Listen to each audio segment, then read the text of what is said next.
keep content inappropriately rigorous. 33% strongly disagree, 33% disagree, 66% don't agree. Overall, the standards for high school numbers, quantity, section are clearly written, focused on key content and appropriately rigorous. 40% disagree, 40% strongly disagree. Yes, Senator Ligon, I'd also like for you to, you are using one of the surveys. If you could also take a look at the recent GOSA survey, it does reveal a little different number in there for you to look at. I would also like to remind the audience, in terms of expertise, we had at least 15 on each of the math and ELA input sessions. So believe me, and if you don't believe a thing I say tonight, believe this. Experts disagree in every way about standards development. You will rarely find even higher ed folks that find lots of agreement. So you do have to always take that into consideration.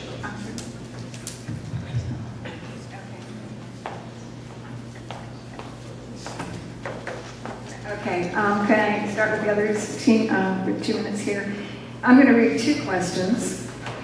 One is a lack of alignment with national standards drives up the costs to providers and keeps out innovative solutions. How to address the problem if we do not align with Common Core? Let me read a second question along that line. The development of Common Core standards was largely financed by the Gates and Carnegie Foundations. Gates is interested in using the standards to provide a scalable platform for education technology applications and promote personalized learning. So, and the general question is, a lack of national standards, does it drive up the cost to providers and keep out innovative solutions? 2 minutes there, and then 2 minutes here, and then a rebuttal if you'd like. Well, if you have one national standard, then that eliminates innovation. There's no reason for any publisher to come up with anything else other than what's geared towards that standard. The comment about Gates and Carnegie is absolutely true. The Gates Foundation, I discovered last week, because I thought Gates had spent like $173 million defending and promoting the standards. It's now up to $250 million, and that is since February. So y'all are having an effect. He's fighting back. He's funding so many groups that to get them on board here. He's funding the Chamber of Commerce. He's funding the National PTA. He's funding all these groups that will then go out and promote the standards, even though they don't have a clue what's going on with the standards. And I'm sorry, but that's true. That's really true. But Gates has a lot of money. The people of Georgia don't have a lot of money, but you've got a voice. I want to add one thing. We have all these so-called outside experts throughout the country. And the people I talk to, the people here in Georgia, whether they've been teachers, I've had teachers come testify at hearings, that are very pleased with these standards. And we talk about the people that set these standards, these committees. There was, I believe, 30 people on each of the committees, one for English language arts, one for mathematics. 25 of the 30 members of those committees signed off on these standards. I get elected every 2 years, or maybe next year too. If I got 25% out of 30 votes, I'd be real pleased with that, folks. Experts disagree. That's what they write books, write papers for, and get paid to do research papers for. So let's not forget that in the context of experts. Okay, that was the 30-second rebuttal. Okay. I'm going to begin with you this time, but this is a question actually for all panelists. I keep hearing not much difference between Georgia Public Standards and the Common Core. So what's the big deal either way, if we adopt Common Core or not? Well, I believe I mentioned earlier to you that one of the big drivers initially was that we did want to make sure that our students here in Georgia were competitive in every way. We never wanted that door of opportunity shut on them. So we needed to make sure, as states, we could compare our students' performance. And it was important, it still is. To most governors in this country, it is still important to most educators. They need affirmation that indeed our kids are doing as well here in Georgia as students in Massachusetts are doing, or students in other major performing states in this country. When we went into this endeavor, we collaborated across the board, whether it was Virginia, whether it was Massachusetts, whether it was North Carolina, we all worked together to decide what the content of standards should include. Some of you may remember the 80% graduation that was extolled by former Governor Perdue and Kathy Cox. I was one that questioned that in public. I said, there's no way that we have an 80% graduation rate. As it turns out, when the cohort method came out, we came out at 68%. I've seen the cut scores that the Georgia Department uses under various administrations that are very low to make us look better than we are. That's why I think it's very important how we rank ourselves, whether it's the NAEPS, the SAT, other places, how our kids would do versus the states on a national basis. The way we play games with these numbers locally, it continues and continues under various administrations. And you need to be aware of that. Okay, would you all like to, again, let me just repeat the question, if I can find it here. I keep hearing not much difference between Georgia Public Standards and Common Core. So what's the big deal either way if we adopt Common Core or not? Well, actually, we don't concede that there's not much difference between the two standards. We think there's a big difference between the Georgia Performance Standards and the Common Core Standards. And one important point, you don't have to have national standards to compete in the global economy, to have your students do well and perform well. We have an example of that, of a state doing well in the United States, and that's the state of Massachusetts. 20 years ago, they weren't doing very well. They decided to take education reform on. They secured high standards, which are different than the Common Core standards, and now they're... Didn't they have, They've adopted Common Core. I know they did. They've now adopted Common Core. I know that they've adopted Common Core, but now they're finding out that they may have bought a pig in a poke. Okay. That was a rebuttal. Okay. I'm sitting here, as usual, trying to do too much at once. 2 minutes per side. I thought we had 2 minutes per side. I thought they had 2 minutes more. That's what I remember. Yes? That's what you want to hear, then you've got a minute and a half left. No, but for this, we're going to do 2 minutes, and then 2 minutes, then 30 seconds, and 30 seconds. Okay? I still like it. Okay. You do have 2 minutes, right? Okay. Yeah, okay. we have a minute and a half left. Okay. Talking about going in with Virginia on this, Virginia's not in Common Core. They were originally, and they pulled out because Bob McDonnell said, this is ridiculous. Why are we doing this? But anyway, if we can already compare, if what we want to do is compare students across state lines, okay, well, we can already do that. We can do it with NAEP, we can do it with SAT, we can do it with ACT, we can do it all of the ways. It won't be a direct one-to-one comparison, but we get the general idea. But the point is, how would you compare? You compare with the assessment, right? We've pulled out a park, so we're not in the national assessment. So how are we going to compare our kids to all of these other states? So unless we go into a national assessment, which completely removes our control, we can't compare through the one-to-one. So you have 30 seconds to respond to that.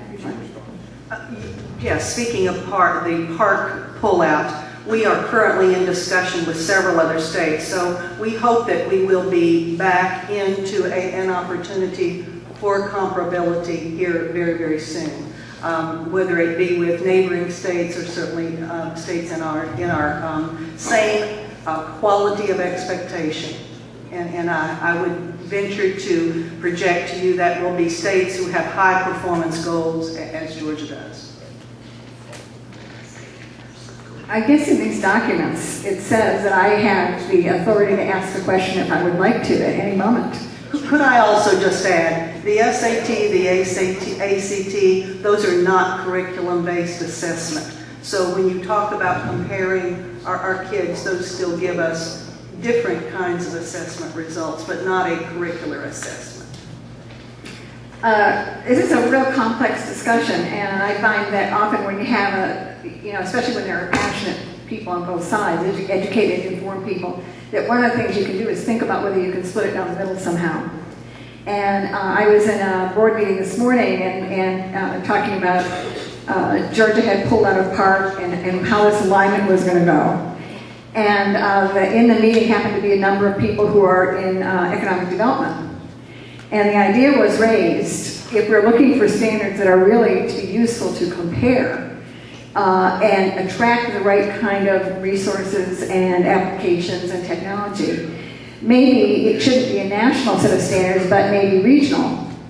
And one discussion I understand is going forward is that there would be standards for the Southeast region. In my meeting, somebody said, well, that's really not our comparison states. We should be looking at states that want to increase technology. We should maybe be in a group with Texas. So ask both groups, is that something that is possible, attractive, might actually happen, that instead of having one common core, you had 5? And states would align themselves with whatever group matched. Could you kind of solve the problem that way? Okay, go ahead. I'll be happy to answer that. Yeah, we have quite the vehicle to do it because we do it right now in a whole lot of other areas. That's exactly what the Southern Regional Education Board does down on 10th Street. If you want data on your K-12, you want data on your university system, William's aware of this, Senator Liggins, excuse me. Senator Liggins is aware of this as well. Go to the Southern Regional Education Board. They do this all the time in all types of areas, and they could be very capable to do that kind of study. They're right here in town. And keep in mind, as I said earlier, Oklahoma and Delaware belong to this organization. There must be a reason for that, because they're really good, and they're worthwhile, and these are the kind of folks that you want to have perform this kind of study. So I think they would be an excellent source for that, economic development-wise. Now, that's just one of the measurements of the education piece, obviously, because you have taxes and everything else, but it would be a very helpful piece. You're right. You want to pick up on that? The question is can you kind of solve this problem by, rather than have one common core, have regional groups of common core standards that each state would voluntarily join and try to get the benefits of those? I said evaluation. I didn't say regional. I said evaluation on a regional basis. You talked about economic development on a regional basis. If you want to deal with the South, you deal with Southern Regional Education. I'm not saying do away with national standards. Okay, well, that's clarifying. So you're still sticking with the national standards, but what was raised in my meeting was that you would go through this process and develop different standards for different regions, depending on the region's particular characteristics. I sort of look askance at anything that reduces our what we can do in Georgia, because I don't really just want to be cooperating with the people around us. I want to be competing with them.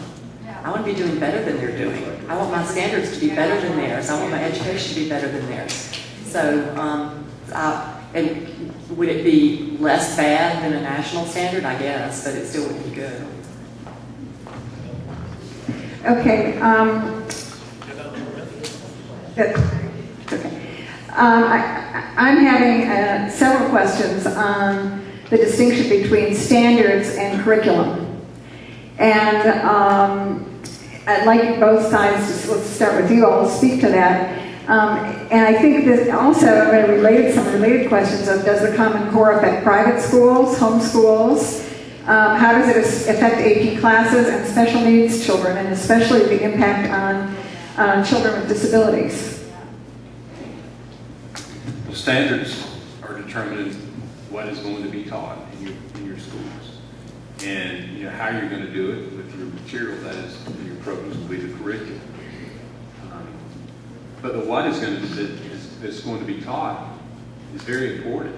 I mean, that's your roadmap, and that's going to drive your curriculum and affect how it's going to be taught. And we're told, well, there's not much how things should be taught under Common Core, but there really are. I mean, it's affecting the instruction of math and English. I mean, for example, in English, we're moving away. We're reducing the amount of fictional literature that we're reading and replacing it with informational text. Well, there's no evidence that that is going to increase literacy. In fact, the evidence is to the contrary. And one of our own professors here at Emory University wrote a paper, Dr. Stotsky, that points that out, that there are issues with this, so. I would encourage you to read a report that's online. It's by the Pioneer Institute in Boston. It was written by 2 former U.S. Department of Education officials, and the title of it is The Road to a National Curriculum. And it analyzes how the Common Core is designed to dictate curriculum, and the testing consortia are doing curriculum models. The point about private schools and home schools, it is going to affect them, because the idea is that ultimately Common Core will engulf all of American education. So what they want to do, and David Coleman, who is the guy, there were 2 people who wrote the English standards, 3 who wrote the math standards. David Coleman is one of them. He said that he's going to align College Board with Common Core. And if that happens, then homeschoolers have to deal with it, private schools have to deal with it. So we need to get states out of Common Core now so they won't align it. Okay, am I at the end of that question, or? Okay, yeah, I'm sorry. 30 seconds. No. I will tell you that in the input we have received from teachers all over this state, they have struck a great balance between this informational and literacy